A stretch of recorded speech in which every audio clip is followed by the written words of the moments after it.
आता तरी जरा जबाबदारीने वाग. सईकडे बघ. खरं तर तू सईला आदर्शच मानलं पाहिजेस. बघ ना किती समजूतदार आणि शहाणी मुलगी आहे. सगळ्यांना समजून घेते, सगळ्यांवर प्रेम करते.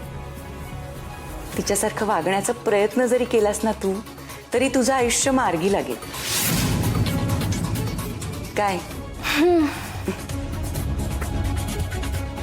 मम्मा कॉफी झाली आहे का?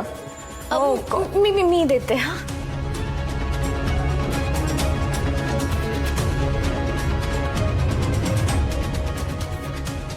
ओंकार, थँक्यू. मग टेस्ट कर, मला सांग कशी झाली आहे कॉफी. हो.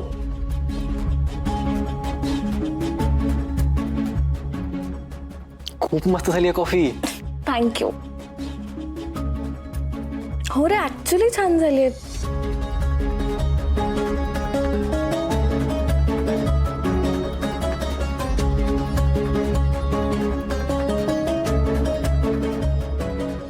मी नेऊन ठेवते हा मग. अगं मीच. राहू दे. अगं मी ठेवले असते मग. कशाला काकू तुम्ही, आता मी आहे ना, मी ठेवून येते पटकन. मग मिसळून सुद्धा टाक. ओके.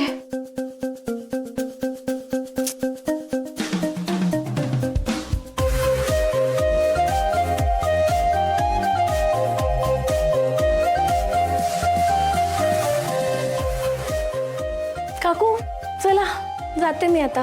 हो, येत जा अशी कधीतरी.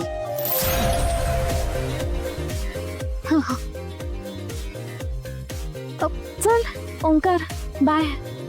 काकू तुम्ही जे काही मला सांगितलं ना, ते सगळं मी नीट लक्षात ठेवेन आणि मी प्रयत्न पण करेन तसं वागण्याचा.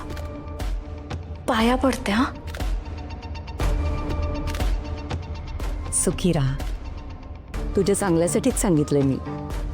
I know. बरं चला, येते मी आता. हो. चल Omkar, bye bye. Bye bye.